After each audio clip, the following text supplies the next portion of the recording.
I'd like to introduce Philip Delamore. He spends a lot of his time looking at innovation and what's happening in the future, and runs the Fashion Digital Studio at the London College of Fashion. So, Philip, once you finish tweeting, over to you.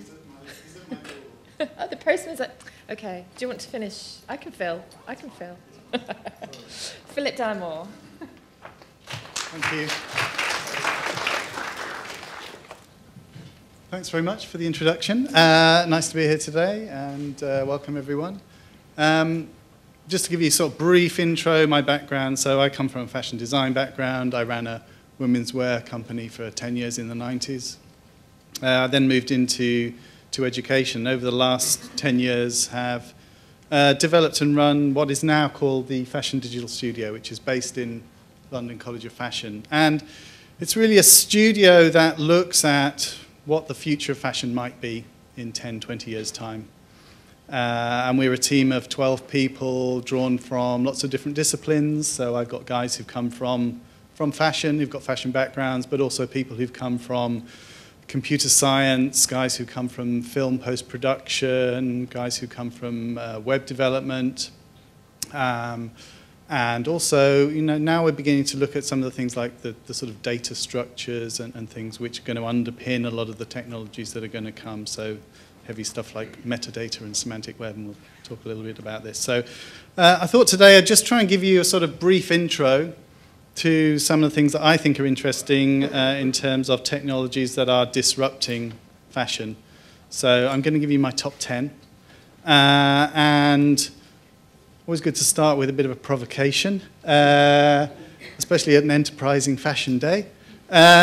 So fashion is dead, and what do I mean by that? I mean rather that the system that we understand as fashion that was created by the Industrial Revolution about 150 years ago is kind of on its knees now.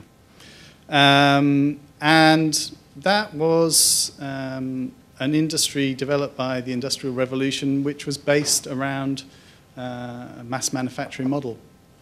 And it was also stimulated by several other new technologies that arrived at the time, things like publishing, magazines, photography, middle classes with disposable incomes, that sort of thing.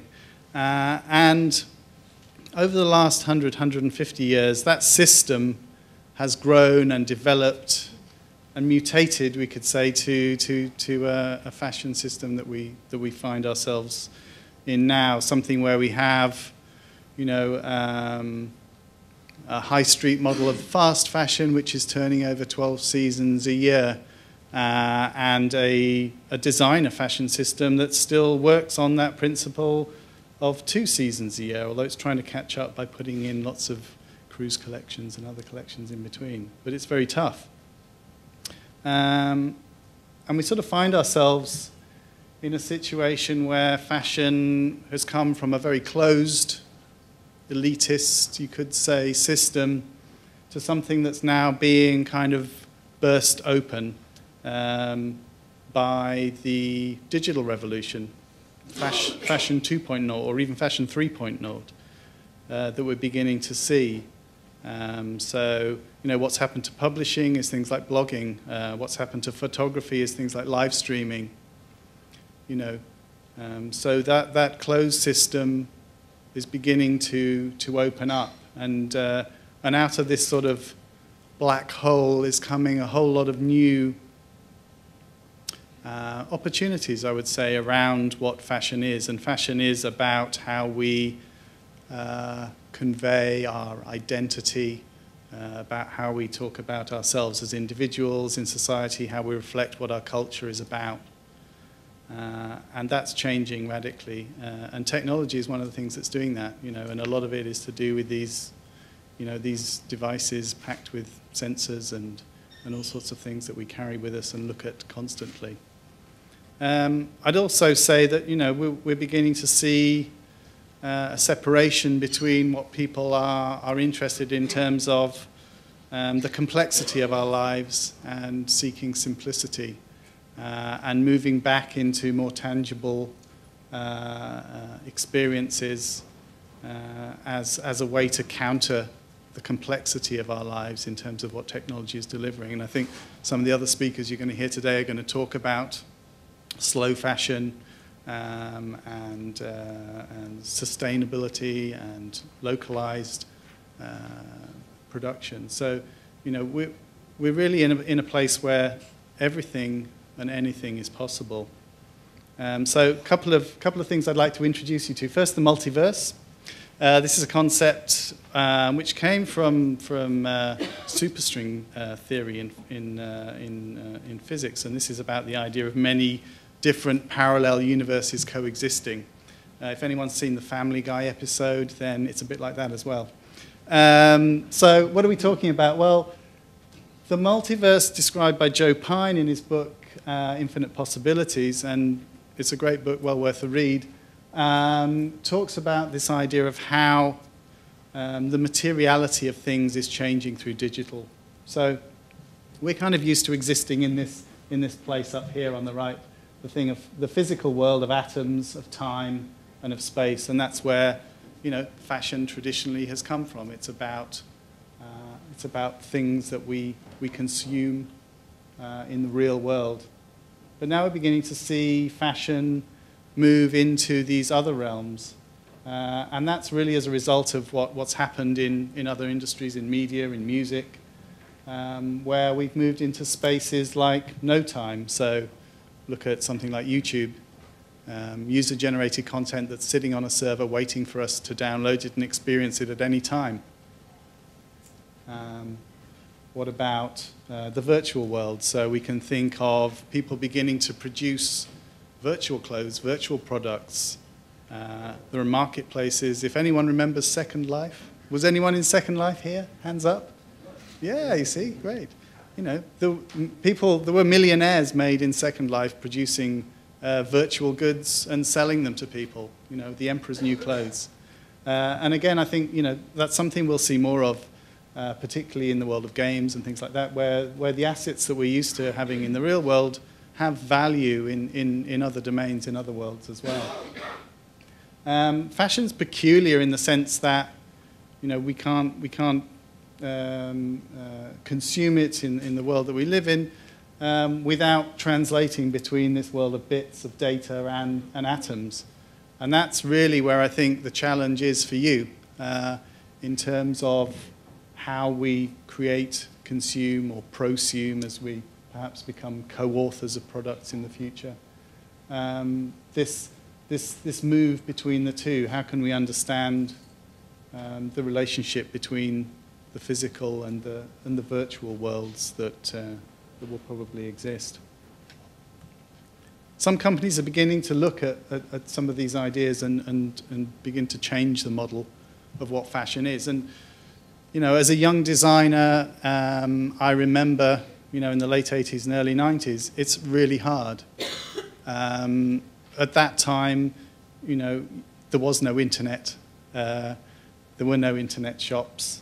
The only way to reach an audience was through the traditional channels, and that was about working your way through showing, through gaining acceptance, through magazines, through editors. And now we're beginning to see new models, and here's a couple of examples of online stores that are really changing the way that people can consume fashion. Moda Operandi is a recent startup in the last year and a half, I think, and they allow people to buy directly from the catwalk.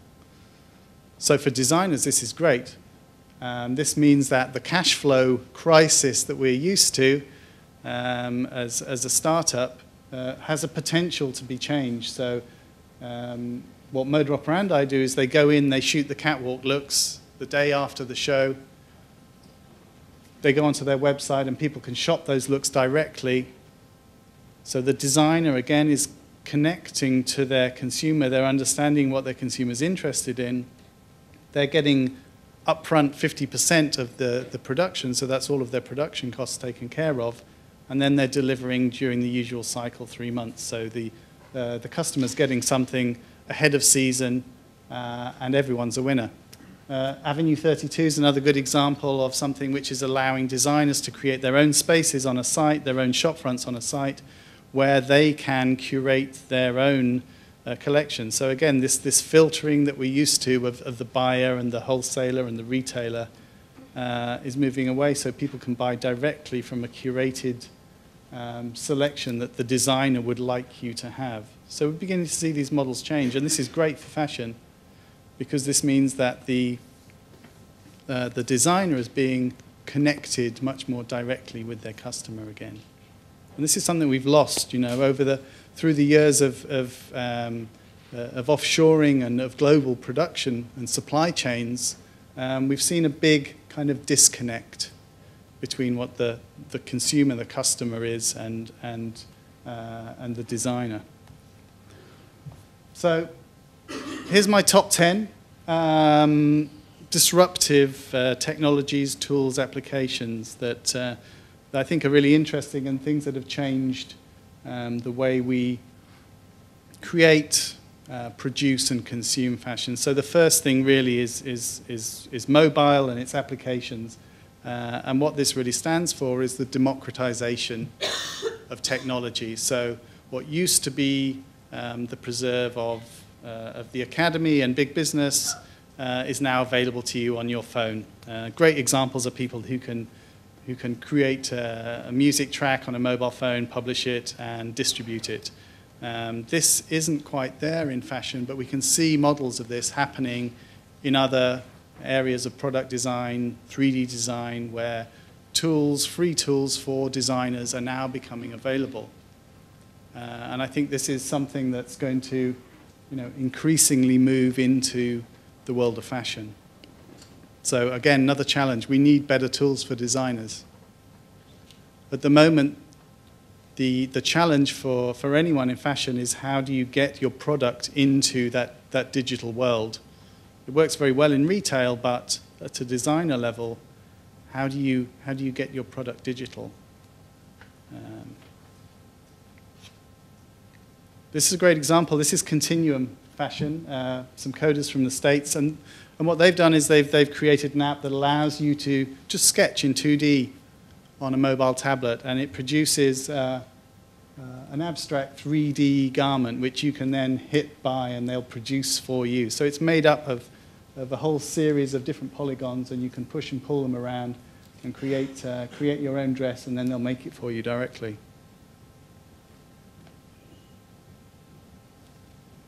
The other thing we're seeing is this idea of social. Who's on Facebook? Yeah. Who's on Facebook now? Yeah, okay. Should be paying attention.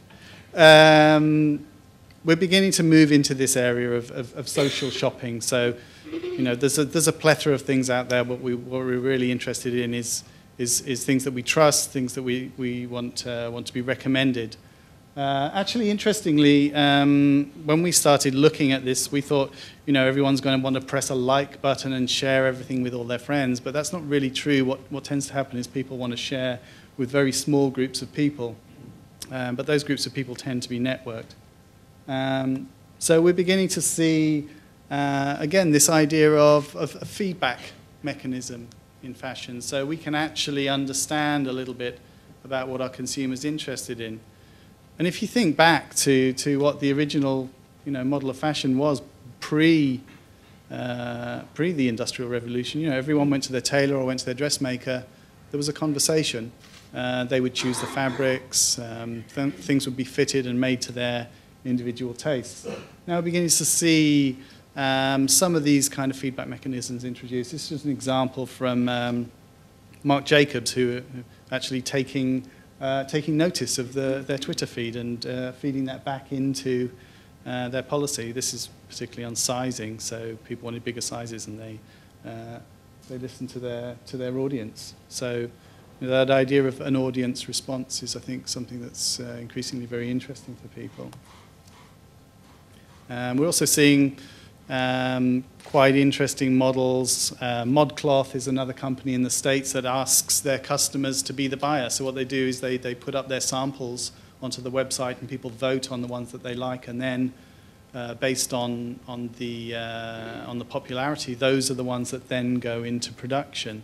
So again, filters that are being put onto the products and engaging the user or the customer in the process of being the buyer. I'm sure you're familiar with Burberry's and My Trench. So again, telling stories around brands, people putting their looks and their own experiences. And more recently, Topshop doing their Customize the Catwalk, so allowing people to do live customization from their catwalk feed of the show at London Fashion Week. Tagging, again, that's something we've seen a lot of.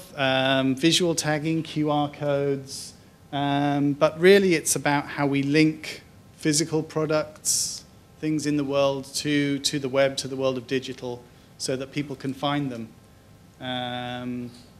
Eric Schmidt, CEO of Google, recently said, in the future, if something isn't connected, it won't be interesting. People want to find out things about their products, and also enable that feedback to happen through not just discovery, but also all the way back through the supply chain to production. Anyone familiar with this idea, the semantic web, Internet of Things? This is something that's happening now. We're looking at the next web, Web 3.0, and how this idea of connection of things will happen. And a lot of it is to do with the metadata or the tagging of products. This is a really interesting example which came out of a project at UCL, which allowed people to add tags to products or personal items that they gave to Oxfam, so they could tell the story of their relationship with that particular object or thing. And I think increasingly this idea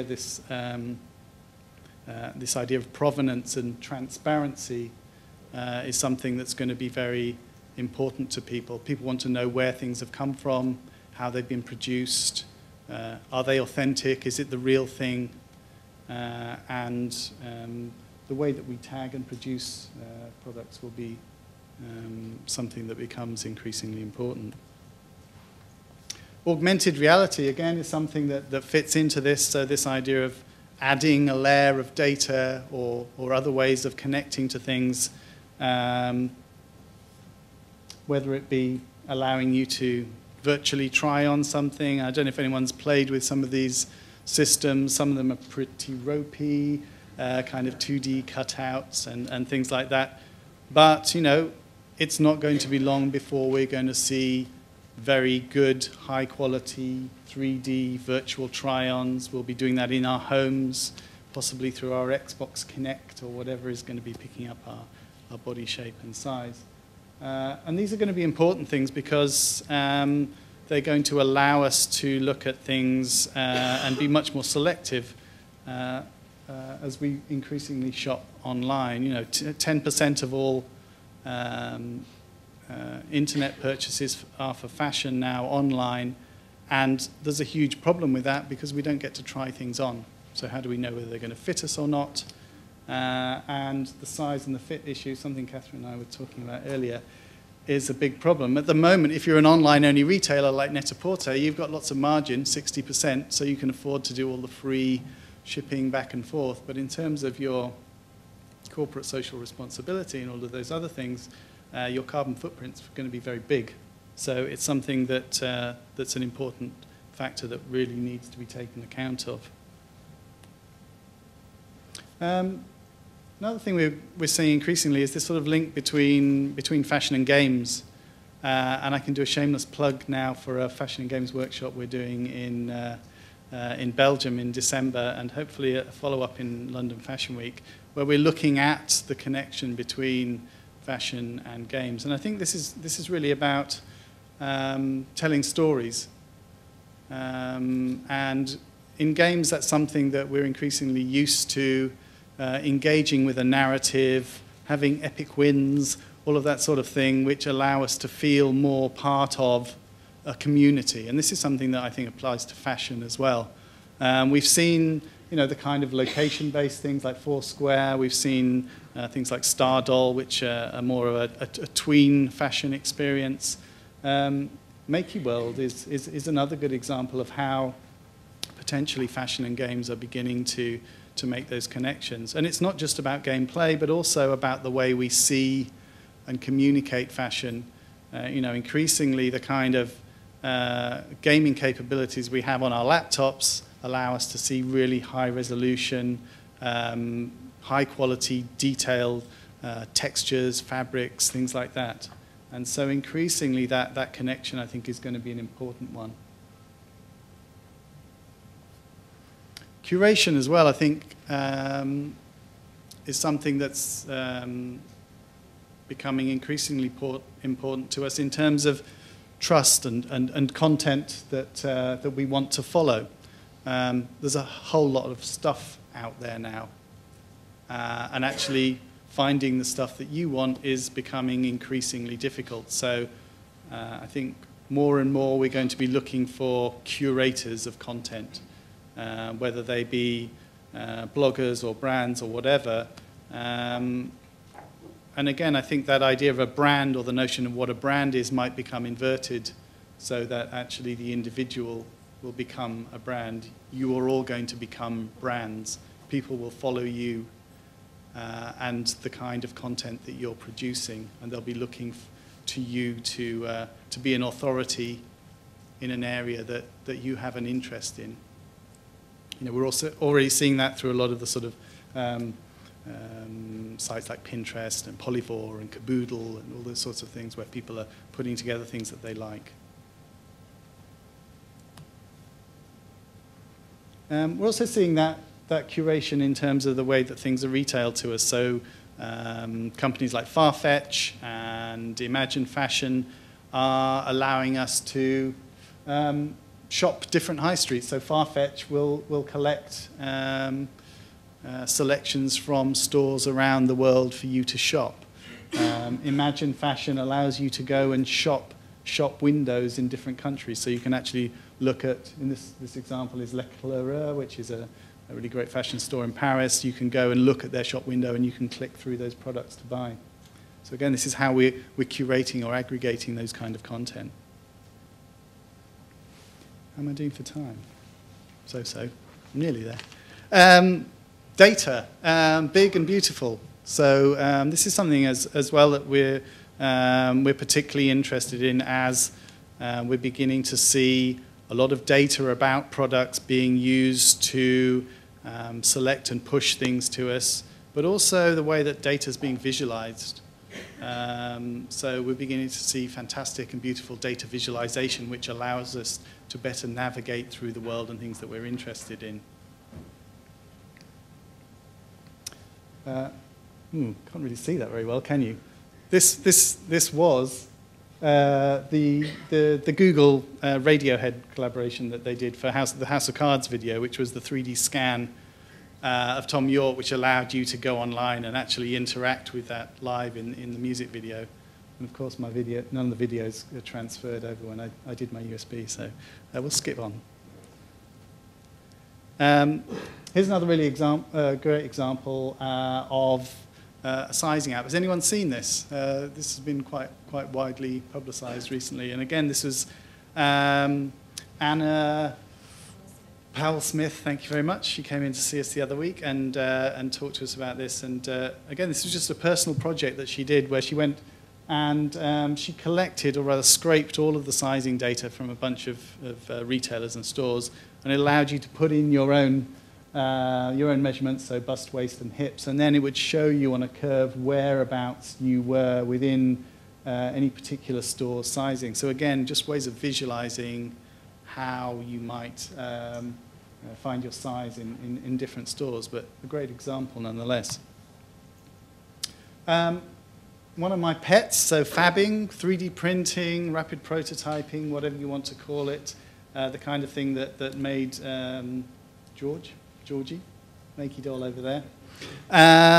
So this is a really great example of how digital manufacturing or digitally enabled manufacturing is beginning to happen.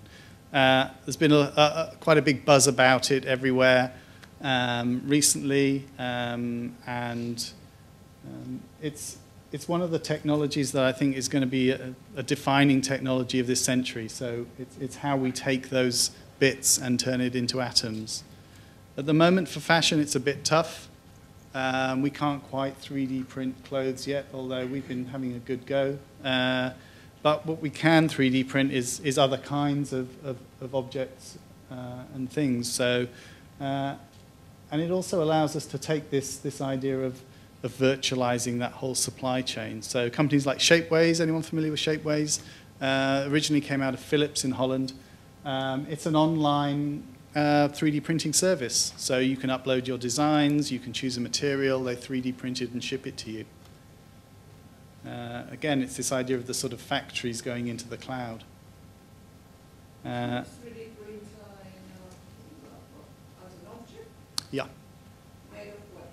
There's a range of materials, ceramics, metals, plastics. And do they have any particular size limits? Not especially, no. Some of the machines have size limits, obviously, but it becomes very expensive when you get very big. But the other thing that's really interesting is that, you know, as people are beginning to put things up onto the web, you're getting these repositories of objects. I don't know if anyone saw Pirate Bay has now has gone after the 3D market. So you can download pirated 3D objects from Pirate Bay. But again, this is something we're going to see increasingly. People putting up CAD or designs that you can modify, play with, adapt. Download, print, create. And again, What file is supposed to be, what file is supposed to be too? so most machines are running off an STL file, is a standard 3D printing file. That's what I'm saying, it's an STL file, it's a 3D CAD file. So nearly any 3D CAD package will allow you to do that. And again, going back to the sort of apps, you can now download from Autodesk 123D Sculpt and other similar 3D apps that allow you to play and sculpt things on your iPhone or a tablet. So what's happening in fashion with it? Well, people are playing. 3D printed bras, bags. This is one of our students from a couple of years ago, Kerry Luft, who we worked with in the studio to create these 3D printed titanium heels. So again, this was a technology taken from the medical industry for medical implants and aerospace, which translated really nicely into a very high-end and very expensive pair of shoes, I might add. I think each heel costs £600 to produce. Hacking, modding, ripping. Again, this relates back to Shapeways and that idea of being able to adapt existing designs. This is Johnny Lee Chung. He's a big hacker, and you know, recently we've seen a huge amount of interest in things like the Xbox Kinect that people have hacked and moved into lots of different applications, including things like 3D body scanning. So again, open source software, things like computer vision, which are allowing us to create applications. OpenCV, OpenGL, we're working with a lot of open source packages now. And again, this is something that I think is really exciting because it's got no barrier. Anyone can pick them up, teach themselves how to use them and play with them. We've seen people doing things like hacking couture, so deconstructing Yves Saint Laurent and creating their own versions and sharing them online. And Show Studio, this was a very interesting thing they did with several designers where they allowed you to download a pattern. So this was, I think, a John Galliano top, and make your own. So finally, this idea of, well, we've seen a lot of things about crowdsourcing, so I'm going to call it cloud sourcing. A companies like Kickstarter, which allow you to finance, test, build a community around new products. And I think the challenge, again, for fashion, we've seen a couple of people try and do this sort of crowdsourcing of fashion, and it really hasn't worked. But I think there's really something potentially in it there somewhere. So somebody out there should have a go. I'll leave you with two things. The next billion users of the internet won't use a desktop, they'll be using mobile. And by this December, 40% of all searches for fashion on Google will be on mobile devices. Thank you.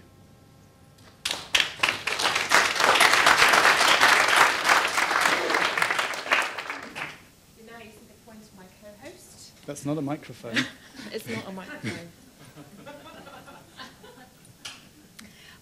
Philip, you actually answered my one question, I think, just in your last two slides. So Okay, good. if my question was going to be, if you could choose just one of those trends, what would it be that's going to have the most impact? Is it mobile or is it something else? Actually, I think it's probably to do with the data. So my big and beautiful data. And you can talk about your new involvement in something to do with big and beautiful data. Okay. Don't then. In order for us to create, produce, distribute all of this good stuff, we need standardized data structures.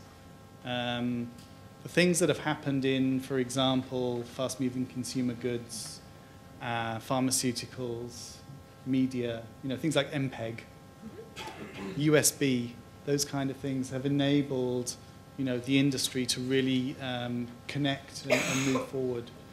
And in fashion, we really don't have that. We have a real problem in terms of what the standards are and how the interoperability of things along that supply chain in order for us to produce and distribute products. So I would say, we need those data structures, the metadata, So which is going to underpin, digitally enabled manufacturing. Can we produce, because really I think the future is production on demand. We don't make a load of stuff, put it out there and hope people buy it. We wait till people want it and then we deliver it to them. So one of the things that completely changed transport in the UK, I'm sure lots of you know this, but will be clocks. Because we had localised clocks in time, which is just done by the sun back in pre the trains. But by the time, if you're going to operate a train system, you need standard times. So it's just, that was just my kind of, is it the same, or it's going to be much more complicated than that? It's that standards that enable things to happen and things to run? Yes, part of it's about, how we enable people to find things. Mm-hmm. And in order to find things, you have to tag things with data about them, either physically, using RFID or NFC or whatever, or through the creation of those standards, which will underpin those things. So, in order to enable a digital textile printer or a single-ply cutter or a lorry to deliver, you've got to deliver some data to it, which tells it something's going to happen, or it needs to follow this cut line or something. Yeah. So, the interoperability of all those things down the chain at the moment. It's anyone's guess. Is anyone here who is doing any work within the data or within sort of manufacturing? Just, gentleman over there. Do you have any particular thoughts on this subject, or is any kind of problems that you're seeing? I will bring your mic to you. Well, if I talk about the problems, it would take too long. So particular thoughts, well, interoperability definitely very important. And also, I would say that the biggest challenge nowadays is to bridge the physical and the virtual worlds, is to find out where things are, try to associate data so people can go online without having to be actually next to the object they're interested or There we go. There's a whole business opportunity just there. Philip, thank you very much. Pleasure. You're going to be around We're going to be during around the till day? lunchtime. And, Yeah. and I should also say we're going to have a display out the back somewhere where the lunch is of some of the work of the studio, some of our 3D printed work, and Peter Hill, our technology manager, will be out there to answer any questions. So, Thank you. speak to Peter. Philip, sorry.